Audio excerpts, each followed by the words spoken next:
Hello दोस्तों, हमने पिछला वीडियो में आप लोगों को कुछ एडजेक्टिव दिए थे जिसमें आधा एडजेक्टिव कवर हो गया था।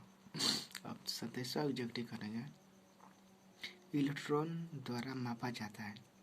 इलेक्ट्रॉन द्वारा मापा जाता है आवेश, विभवांतर, धारा या ऊर्जा। तो इसका आंसर होगा ऊर्जा। इलेक्ट्रॉन द्वारा मापा जाता है तो ऊर्जा। 28वां क्वेश्चन है, प्रतिरोध वाले एक समरूप तार 4 बराबर टुकड़ों में काटकर उन्हें समांतर क्रम में जोड़ दिया जाए तो संयोग का समतुल्य प्रतिरोध होगा। प्रतिरोध वाले एक समान तार को 4 बराबर टुकड़ों में काटकर उन्हें समांतर क्रम में जोड़ दिया जाए तो संयोग का समतुल्य प्रतिरोध होगा। ऑप्शन ए 4 ओम होगा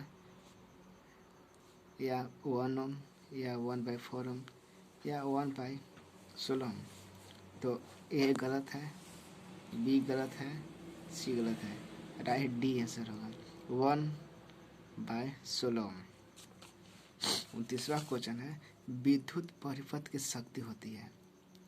विद्युत परिपथ की शक्ति होती है। पहला है V/R, दूसरा है V/R, तीसरा है V/R, चौथा है V/RI। तो इसका आंसर होगा सी, यानी कि तीसरा V/R। 30वां क्वेश्चन है, किलोवाट घंटा का मात्रक होता है। किलोवाट घंटा का मात्रक होता है। ए शक्ति, बी ऊर्जा, सी बल आघूर्ण या NT। नियम कोई नहीं। तो किलोवाट घंटा का मात्रक होता है ऊर्जा। बी इसका सही आंसर है। 31वां क्वेश्चन कि किरचॉफ का नियम निम्नलिखित में से किसका परिमाण है। किरचॉफ का नियम निम्नलिखित में से किसका परिमाण है। पहला, विद्युत ऊर्जा का संरक्षित चलित्र या विद्युत क्षेत्र का संरक्षित चलित्र। सी विद्युतीय क्षेत्र का संरक्षित चलित्र या डी में से कोई नहीं। तो इसका आंसर होगा विद्युत ऊर्जा का संरक्षित चलित्र। आंसर ये होगा। किरचॉफ का नियम निम्नलिखित में से किसके परिमाण था। विद्युत ऊर्जा का संरक्षित चलित्र। 32वां क्वेश्चन है, तांबे तथा जर्मेनियम के तार को कमरे के ताप में 80 केल्विन तक ठंडा किया जाता है, तब प्रतिरोध होगा। तांबे तथा जर्मेनियम के तार को कमरे के ताप से 80 केल्विन तक ठंडा किया जाता है, तब प्रतिरोध होगा। पहला, दोनों तार घटेगा, बी दोनों तार बढ़ेगा, सी तांबे के तार का घटेगा और जर्मेनियम बढ़ेगा, या डी इनमें से कोई नहीं। तो इसका आंसर होगा सी, तांबे के तार का घटेगा और जर्मेनियम का बढ़ेगा।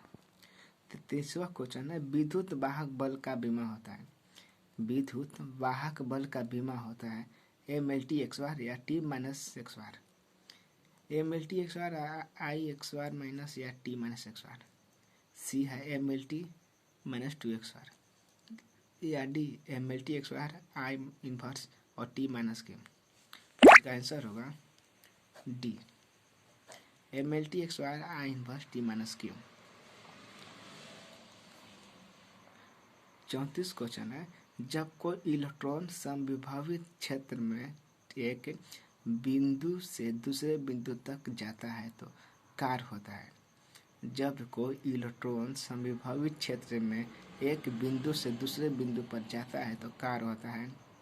पहला है इलेक्ट्रॉन, दूसरा है इलेक्ट्रॉन द्वारा, या सी कोई कार्य नहीं, या NT। तो इसका आंसर है सी, कोई कार्य नहीं होगा। इसका आंसर है कोई कार्य नहीं होगा। 35वां क्वेश्चन है, एम्पियर घंटा का मात्रक होता है। एम्पियर घंटा का मात्रक होता है। पहला है शक्ति, बी आवेश, सी ऊर्जा या डी विभवांतर। तो इसका सही आंसर होता है आवेश। क्वेश्चन नंबर 35 का सही आंसर होता है आवेश, इसका आवेश मात्रक होता है। 36 स्थिर विभवांतर पर किसी विद्युत परिपथ, स्थिर विभवांतर पर किसी विद्युत परिपथ का प्रतिरोध आधा कर दिया जाए तो उत्पन्न ऊष्मा होगा।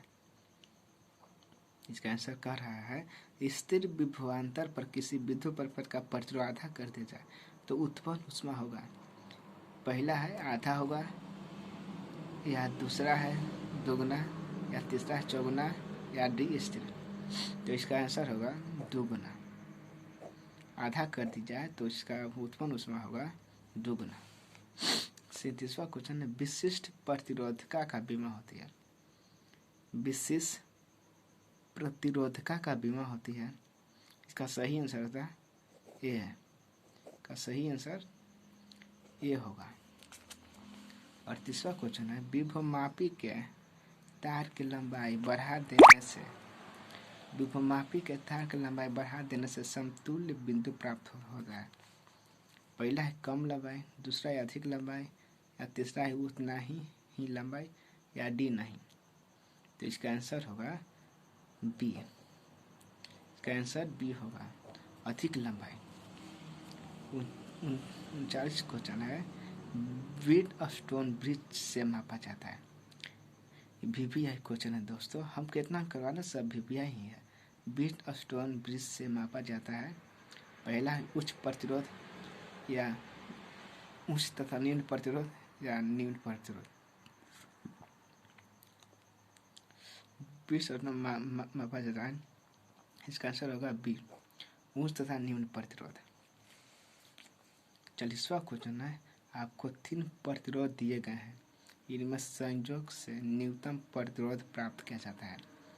आपको 3 प्रतिरोध दिए गए हैं, इनमें संयोजक से न्यूनतम प्रतिरोध प्राप्त किया जाता है। इसका आंसर है पहला है 1 ohm, बी 2 ohm, या सी 1/2 ohm, और डी 1/3 ohm। तो इसका आंसर है सी 1/3 ohm। तो दोस्तों आज से इतना ही, कल के वीडियो में और थैंक यू सो मच।